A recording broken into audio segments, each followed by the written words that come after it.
All our news from Dubai Watch Week. We celebrate Braveheart Day, or St Andrew's Day as it's called here in Scotland, with a brand new limited edition watch and hot launch. But more on that shortly. The first thing we're going to do is say welcome to the Scottish Watches podcast. Dave is with us again, only in spirit, not in body, which is probably the best way. He is calling in from Switzerland. Dave is back in the parole hearing, hopefully being allowed out, but it could be a good 10 days before I'm actually allowed out on day release again. Dave release, the joke we made yesterday that I'll recycle. Dave release. We did. I'd actually forgotten about that. It was truly terrible and it's just as bad this time. But I was allowed out on a little jaunt to Dubai, which, it's amazing. They actually gave me my passport back. But should we attack the Braveheart issue first, or should we just get into it? So this is Future Ricky cutting in because we had a whole segment that you'll have heard if you listen to the audio version of the podcast where we talk about our new Braveheart limited edition. Now, we had 100 pieces of this watch and we had no idea how quickly or how slowly they would disappear. We've done limited editions in the past of 25 pieces, of 50, of 69, and some have just disappeared quite quickly. Some have taken a little bit of time to go, and we didn't want to have lots of things sitting in a storeroom over the Christmas period and then just eating away at inventory for the guys at Spinnaker. So we decided on a number of 100, and unfortunately that was a little bit too low. Maybe 500 would have been better, but then again, if there was only 150 people looking for the watch, there'd be a lot of boxes remaining in a warehouse at Spinnaker HQ. So this time around, we went for 100. They sold within 12 hours, which is absolutely incredible. Cannot ask any more of the guys at Spinnaker. Cannot ask any more of the folks that helped us promote this. Sam from Casual Watch Review, Jodie from Just One More Watch, Barbara Plumbo from What's On Her Wrist, and everybody else that liked and shared and commented on our Instagram posts and the guys at Spinnaker's posts as well. So in half a day, 100 disappeared, and we got a lot of emails from people quite upset that they didn't get a hold of one, saying that we should have released 1,000 of them worldwide. Well, who knows how many people out there are genuinely interested, but we want to thank every single person that tried to get a hold of one and every single person that did get a hold of one. Immediately after the 12-hour mark, we had a bit of a crisis meeting between ourselves and the folks at Spinnaker, and we're going to do a follow-up. We haven't quite figured out exactly what is going to be different, but again, a little bit like Second and their collaboration with Spinnaker that equally quickly sold out. We're going to do a very rapid follow-up, so nobody is going to be without. It won't be exactly the same because that's not fair to the folks that got the limited edition 1 of 100, but it'll be quite close. We could call it the Christmas Remix album, so stay tuned for that. And now back to the pre-scheduled show. So there we have it, our latest limited edition release. I think it's maybe the 5th or the 6th one we've done over the years. This year, as I mentioned, Barbara Plumbo, Out of Order, we did one with them, and this is the follow-up. This is the end of year festive release. Now, we have a lot to cover, so let's get on with the coverage of Dubai Watch Week. This is going to be fast and furious. We're going to rattle through everything. Many shows to come in the future will have a bit more in-depth detail, some of our interviews, but this is very much the overview. So, we arrived at the airport. Ricky, take it away. Right, okay. Well, we love to tell people how easy it is to travel to places from Scotland and England, getting across to Switzerland, to Geneva, to different events there. Super straightforward. Getting to Dubai is just the same case. You get a flight, I think it's £550 return from Glasgow Airport. Takes around about 7.5 hours to get there, slightly longer on the way back, and watched a couple of movies. We obviously met up at the airport. Me and Simona were wearing our first wrist check of the show, and that was the Staple Pigeon X Fossil collaboration. Terrible looking watch. Dave kind of likes it, so he's probably going to end up getting one, but we wore that, went through security. Simona was stopped, obviously, because she's Eastern European, and that's what people do at security with those types of folks. But yeah, got through, got to Dubai. The only niggle in day one, or before day one, was getting to Dubai at 1 a.m, getting off the aircraft, getting our luggage, getting through security, passport control, getting to the hotel, checking into the hotel. Before you know it, it's 3 a.m, nearly 4 a.m, and we need to be up for 8 and ready to go to the press conference. So less than 4 hours, maybe 3.5 hours sleep, did not fare well for day one. No, it did not. And as you mentioned, the other downside of landing in Dubai, 1 a.m, 33 degrees Celsius at 1 a.m, which is wrong in every way, shape and form. I decided to wear a GMT watch travelling because normally whilst I travel to Switzerland, it's only an hour's difference, but my math doesn't go much beyond about 2 or 3. Therefore, for a multiple hour time difference, a little GMT came in handy for me there. But as you mentioned, it was a bleary-eyed start on day one. Very few hours sleep, and we were in and about it. We had that initial kind of coverage of everything that was going to be going on. And immediately after that, we were straight into it. We had some panels that we could not miss. Yeah, got to meet Ralph again. It's been a couple of years since we saw him last in Dubai. Mark was across from New York, another one of the writers, and he was there with his missus. He'd convinced her it was a good idea to go to a watch event, and she seemed convinced day one. Don't know how that panned out for the rest. Got to say hello to Hind in person, got to introduce Simona to Hind after she recommended that Simona come along on this trip. We got the introduction sorted out and we got ready for the show itself. And Barbara Plumbo was there day one, hosting a number of different panel talks between some esteemed gentlemen, including George Manford, Nick Foulkes. And then later on, there was a bit of a back and forward between James Dowling, Mr. Rolex, and Tim Mosso from the Watchbox, with Barbara commanding the audience and the people on stage with her, doing a fantastic job. And yeah, it's great to see her in action. She's good in the podcast. She's even better live. So if you get the opportunity to see her in action at a different event anywhere in the world, fully recommend you do that. Absolutely. And if you want to see what she was up to at Dubai, check out the Dubai Watch Week YouTube channel, as they have put up there all of the panel discussions, all of the lectures, such like that were going on at the Horology Forum. We also took an opportunity to have a look around. That first day was busy, but we were like kids in a sweet shop. We got to see all of the things we were desperate to see. We got to see the MB&F and Moser collaboration that didn't quite make only watch auction. The Panda watch was awesome to see that watch. We got to see the new HM11 Architect, which had just freshly been launched a few days earlier in Dubai by MB&F as well. Seeing those was really just a highlight of day one, certainly. We also did some recording with Laurent Ferrier and a few other people on the first day. So I think all in all, it was a pretty adventure-packed first day where we did everything with very little time. Yeah, I didn't get to experience as much of the watches indoors in the main area because it started to get busy. I wanted to go around and check out the other stuff, organise all the interviews and make sure the equipment we brought with us was going to work properly, unlike the recording we did yesterday, which did not work properly. So Dave was left his own devices for a little bit of time there. He got to check out things that I didn't, although I did check out the Panda, the HM11, and had a wander around and saw some of the other stuff, including the new Freak that we discussed a week ago. But then after the madness of day one came day two. Now that was a Friday. It was an interesting morning, I have to say, Ricky. Not what we necessarily expected of Dubai. Dubai is known for being sun-soaked. It was a desert. They built a city in it 50 years ago. They never planned for rain or water or anything like that, so they don't have drainage systems. They don't have sewers or stanks or anything like that. There's a good Scottish word, stank. But they do this thing called cloud seeding, I believe, where they introduce chemicals into the atmosphere and it causes rain to drop down. It's not an exact science, therefore they cannot predict where, when and for how long the rain will come. And it just so happened, because a couple of Scottish guys were there, the rain followed us across from our homeland, from Braveheart's homeland. And at 3 a.m, we were woken to the sound of rapturous thunder. It was a cataclysm of noises coming from the sky. We're used to it in Scotland, but we weren't used to this kind of thing. And we saw some nice lights appearing here, there and everywhere, striking across the cloudscape. And then in the morning, we woke up, we went downstairs, we had breakfast, and Felix, used to be at Time and Tide, came over to say, the show's postponed today, guys, don't worry about it. And being Scottish, and being a bit of a practical joker myself, I thought he was taking the piss. But it turned out, when we looked out the window, looked downstairs, where we were going, we didn't need roads. We needed boats, because there were canals everywhere. Indeed. Looking out the window of my hotel room, I was confronted by what would possibly be described as a motorway that had turned into a large boating lake, where we were seeing various motor vehicles floating past. When you have a country that has lots of lovely cars and it basically never rains, the ability of those people to know how to drive in deep water is somewhat missing.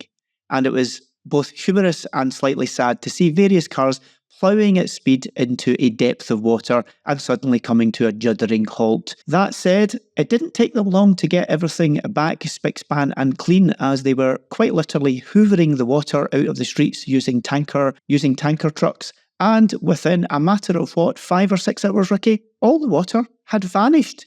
But not before we had to trudge through it up to our ankles, certainly in Simona's case, in the water to get to the one event that did take place that morning, that being the Carl F. Bucherer breakfast.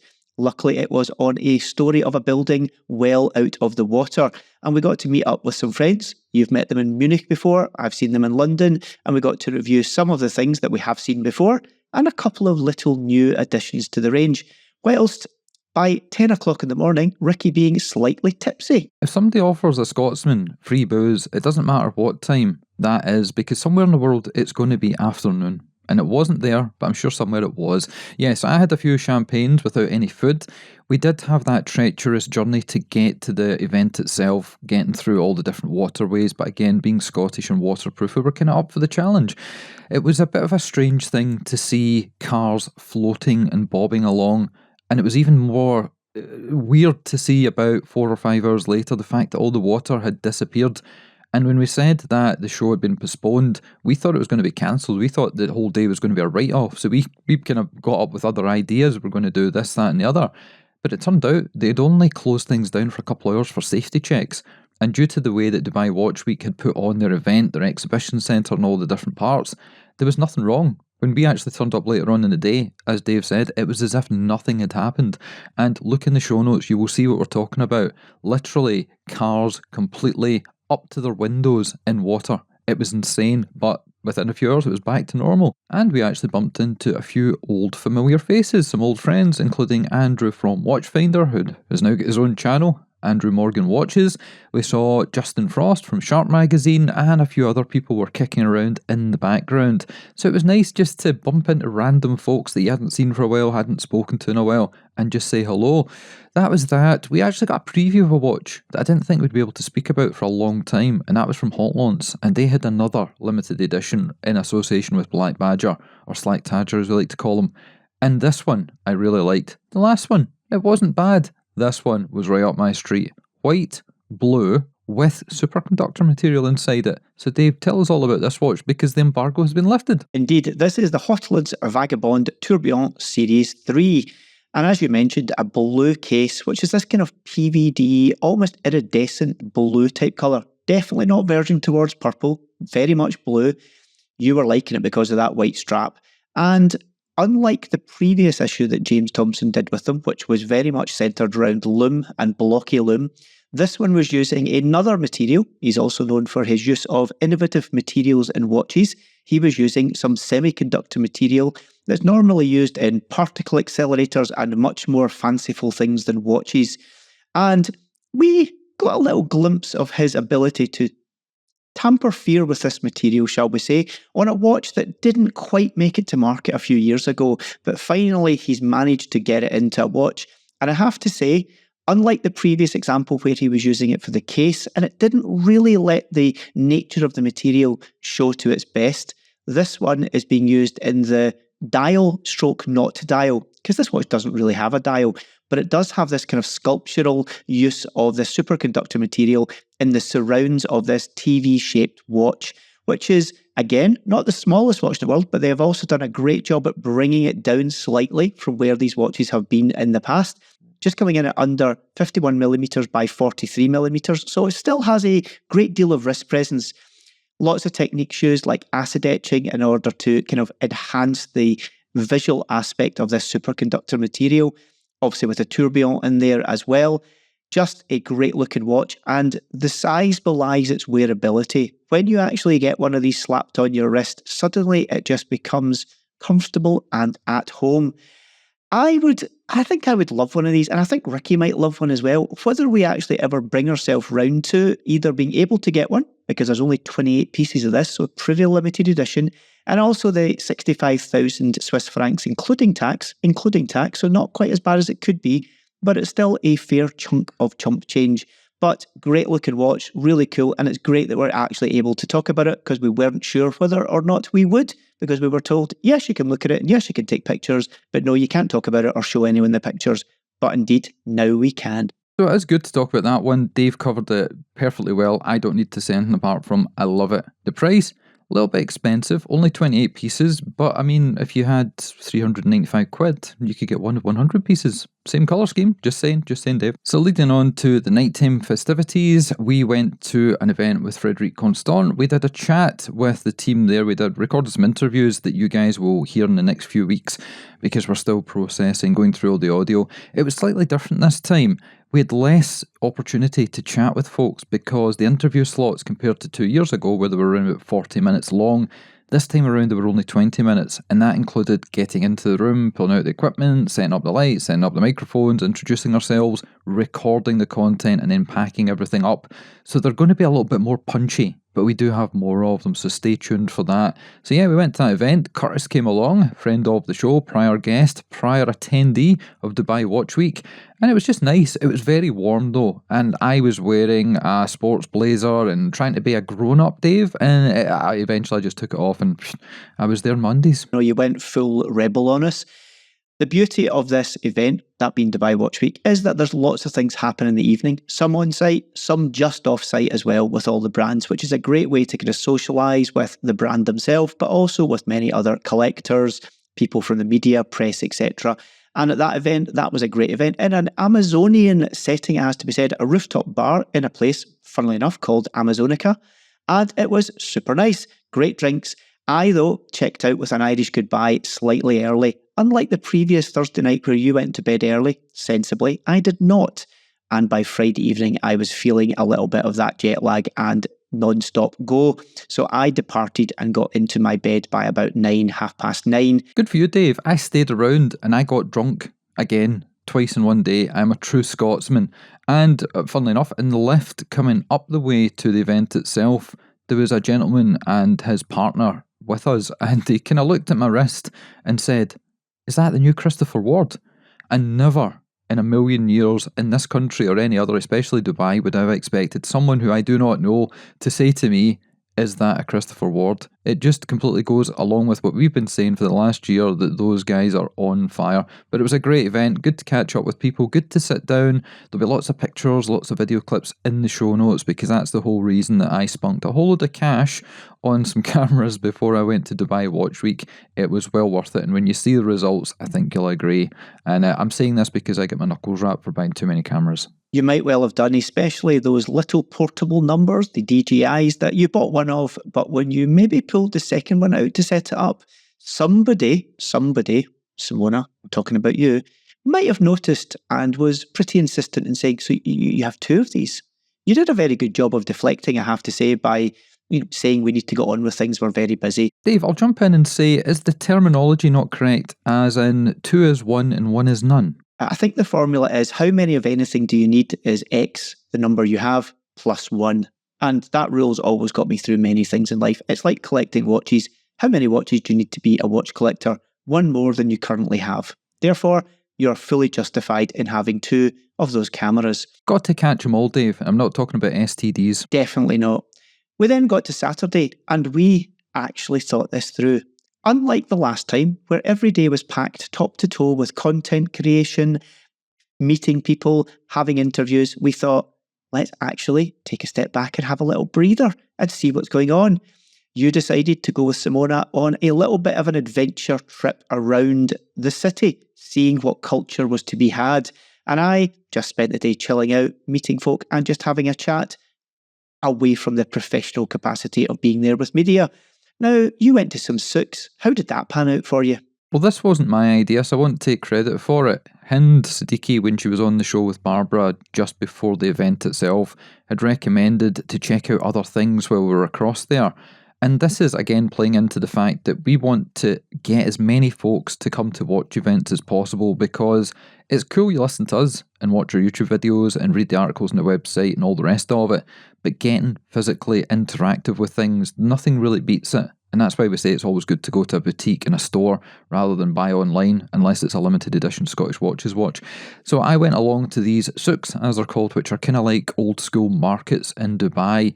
And there were lots of different variations. There were gold souks, there were perfumeries, there were salts and spices, and there was clothing. So when we first arrived, everything was great. Simona was super happy. But a few hours in, after so many people had grabbed a hold of me as I'm walking past saying, hey, do you want to see this? Hey, do you want to see that? Bags, watches, bags, watches. I think it's because I was carrying a couple of cameras and I looked completely like a tourist. But we got some clothing, we got some bits and bobs, some bric-a-brac and some souvenirs, and it was a decent little day. Kind of enjoyed it. Got to see a different side of the city, got to experience some of the culture, meeting different folks, and it turned out some of the other guys that were across from the media, like the guys at Hodinky, they did a similar thing. They were in exactly the same place at the same time we were, but we didn't bump into them. You spent the day being tourists and being potentially fleeced by some market traders who recognised that maybe you were ripe for fleecing. But I spent my day chilling out, got a little bit of a sleep in, had a very relaxing morning and some nice breakfast, and then wandered around like Joe Blogs, looking at watches and talking to the guys, just with no narrative. Super enjoyed it. We've also forgotten to do, what was your wrist check for day 2/3/4 of this? You arrived with a fossil, and what were you wearing on your Saturday as you went adventuring in the souks? Well, as I said on the Friday, if you'd been listening intently, you'd have picked it up. I was wearing the Christopher Ward Moonphase, the new guy with the aventurine dial and that massive solid lump of glowing material. On the Saturday, I wore the unpronounceable Italian watch that we get sent across to check out. That's the green number, it's got the green strap, it has got the highly polished bezel that is made of tungsten, and a mother of pearl dial with a die coat that looks incredible. And the reason I was wearing that, because that's a 300 metre diver, but it's a little bit more expensive. That one comes in at £700. I was wearing that because we got an invite from Andrew at Watchfinder. A couple of his friends who are collectors over in the States, they were having a wedding anniversary and they'd hired a yacht, and he had asked me and Simone if we wanted to come along, check things out. And when we got there, it was Andrew, his good lady, Tim, his wife, Rob, and a couple of people that I already had spotted before. That was Edward from Moser and a gentleman from Ulysse Nardan. So we went out, we saw some sights. I found out I don't have sea legs. I can last about 3-4 hours on a boat and then things get a little bit choppy. And we're not just talking about the choppy waters, we're talking about my stomach. But it was nice to kind of relax and, as you say, do things at a leisurely pace before the craziness that was going to unfold the following day. And I wore my Moser for at least 2 days. I think day 2 and day 3 I was wearing my Streamliner because, it is pretty much my favourite watch, it has to be said. But talking of sea legs, as we sail into Sunday, we bumped into someone who we last bumped into on a boat. That is correct. Forgot to actually mention, on the day before, on the Saturday, when we went down to try and find Andrew and the team, we spotted the side of Dubai that you might have seen on Instagram, the kind of influencer-centric one. There was a parade of supercars, lots of Lamborghinis all parked out in every kind of variation of colour. And I was stopped because I had a camera. And the security guy said, listen, it's okay if you use your phone, it's okay if you do this, that and the other, but the owner of the cars, the owner of this collection had said they don't want any professional pictures. Little did they know it was going to appear on YouTube, our Instagram and our website afterwards. But we also saw lots of younger people hanging around boats, doing that kind of young influencer typey thing. But it was a great experience, and like you say, that boat experience versus the boat experience at Geneva Watch Days with Armin Strom, a hangover and wasps, that was a completely different affair. But thankfully, on Terra Firma, we got to see the new releases from Armin Strom, introduced by the same gentleman, including a really nice red dialed number. We had seen many watches from them, but they had introduced a couple of new colour variations of watches, specifically for Dubai Watch Week and for the UAE market. Really nice always to catch up with the guys from Armin Strom. They always produce something that's very definitively Armin Strom. You're not going to confuse it with anything else. And for me, it's an aesthetic that is definitely growing on me. But great to see them, and you were more than delighted that you didn't have to wave your arms about like a loony trying to get rid of the wasps. But on from there, instead of wasps, we talked about snakes and planes, and we got to see skulls and snakes. And this was one that Simona was rather taken by. Yeah, this was for her and her alone, because I quite like Louis Vuitton, and I'm very happy the fact that they're getting lots of column inches and spreads with their new releases, because it is high horology. It is clever stuff, but they're seen as a kind of fashiony brand, which is not the case at all. It's not like Gucci. And when you think of LVMH and the brands that they have, the LV in LVMH is Louis Vuitton. So we got to see the Tambour collection, we got to see their automaton style watches, including the one that's got a kind of Chinese mask face to it. And this one we're talking about now, the skull with the snake, where all the parts kind of move and wriggle together. Simona asked if she could try it on. The gentleman at the stand said, of course.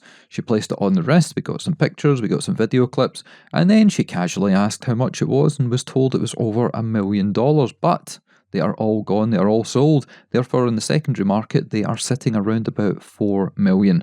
So she carefully asked the gentleman to take the watch off the wrist and put it away safely. No, absolutely. That would probably be pretty much one of the most expensive watches that any of the three of us have tried on, maybe outside of something from Jacob & Co. And we did catch up with those guys later. We also got to see the new model from Louis Vuitton, the Tambour. And it's interesting to see, as you mentioned, this brand has probably got a bit of a narrative of a fashion brand, albeit premium fashion brand, but they are very much lifting themselves up into the upper echelons of high horology, especially with their acquisition of Fabrique d'Automne in terms of their movement manufacturer, really lifting their game into the proper upper echelons of watchmaking. From there, though, we got to see something in the centre of the room from a brand called Duke that really took your attention, I think, Ricky. Duke or Duke, depending how you want to pronounce it. This was a black watch made of maybe forged carbon, and it had rose gold, a nice little tourbillon down at the bottom, and I can't count in my head how many sides, but I would say octagonal maybe, or something slightly larger than that. It was a brand I hadn't heard of, haven't looked into them yet, but it caught my attention. So I saw that along with all the GPHG winners. They were all in a centre display cabinet, and this was something we saw 2 years ago. The winners at that edition of GPHG, they were on show. So it was good to, yet again, see things in real life. You couldn't take them out, you couldn't try them on, but you could rotate your head, you could see how they sat, you could see what they were like in real life versus video clips, renders and pictures. And that is one of the benefits of going to Dubai Watch Week. You get to see all the cool stuff in real life. You get to try it on at some of the stands. I mean, trying on a $4 million watch as if it is nothing is just part and parcel of the event itself. And another example would be, we're casually walking through and I see a familiar gentleman sitting at the side on a seat in a booth. And it's Jean-Claude Biver, just sitting there, chatting away to random people. And I wandered over, and thankfully the person he was talking to kind of got up and moved away. So I just wandered over, said hello, how are things going, asked if he remembered me, and obviously I'm instantly forgettable, so he couldn't remember episode 200 of our show, but he did explain that he'd been in a really nasty accident and it had affected his memory, and obviously with my memory problems of recent years, I fully understand, but he sat there talking for 10 or 15 minutes about general stuff. He wasn't pushing anything, he wasn't promoting anything as much as he was there with the Beaver brand, and it was just another great feeling to have somebody that's an absolute legend of the industry sitting there talking with members of the public. Same with Max Busser from MBNF, same from Edward from Moser, same from Konstantin Chaikin. Again, just sitting there talking away to people. We then got to go and look at the AP exhibition. Now, both of us had remembered the AP exhibition from 2021, and it was probably the highlight, or one of the highlights of the show back then. It maybe wasn't quite the highlight that it was going to be last time, but it was still nonetheless really good. Last time they very much focused purely on the Royal Oak offshores. This time they had a much more diverse collection. It was more about materials, but we did get to a section where there was lots of coloured gem-encrusted AP Royal Oaks that definitely took your fancy, it has to be said. Kind of. They were nice. I would never buy one. I would never wear one. They were a little bit too ostentatious even for myself. But again, it was set up in a very easy to manoeuvre way. You could walk around, you could look at the displays. There was nobody giving you the evil eye. The security, although they were there, they were in the background because Dubai is one of the safest places in the world. I was wearing my Rolex Daytona and I had no fears whatsoever. A really good example, and the reason that I have got multiple wrist checks at different days is because I didn't have any fear having my Rolex sitting out in the hotel room, having the service people coming in and changing over the room. I just had no fear whatsoever. And that is something that I do not get anywhere else in the world, especially London, especially Glasgow, especially Geneva, Italy, Germany, other places. So that was a really good feeling.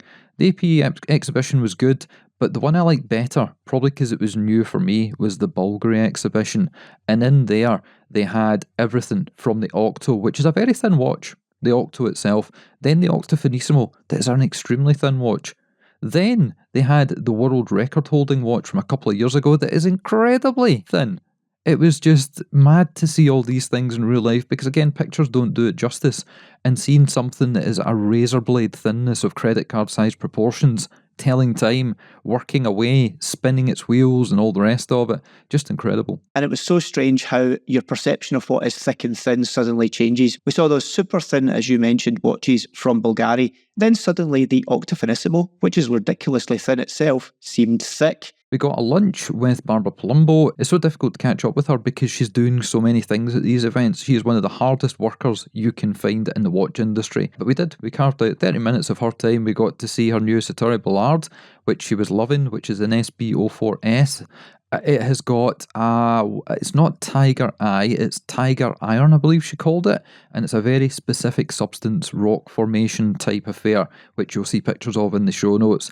No, absolutely. Yep, you're right. Tiger Iron is what it was. A mixture of Tiger Eye with some other inclusions in there. Super good looking watch. Then on to Monday, we spent that day getting a look around some of the bigger booths on the outskirts of the main marquee, that being Rolex, Tudor.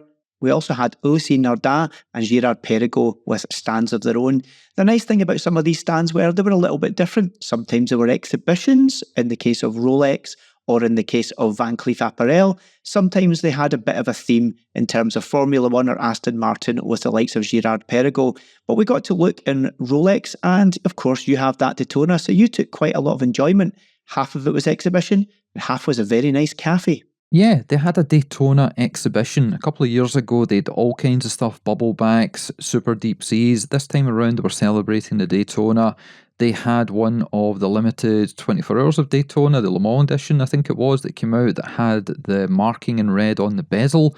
They had all the previous iterations right the way back to before it was called the Daytona and it was just a chronograph. A couple of Paul Newmans, a couple of Elton John watches, there was the kind of tiger leopard one, there was the Rainbow Daytona, and there was a history over in the cafe side, which I wouldn't even call a cafe, it was just a very cool Rolex looking place.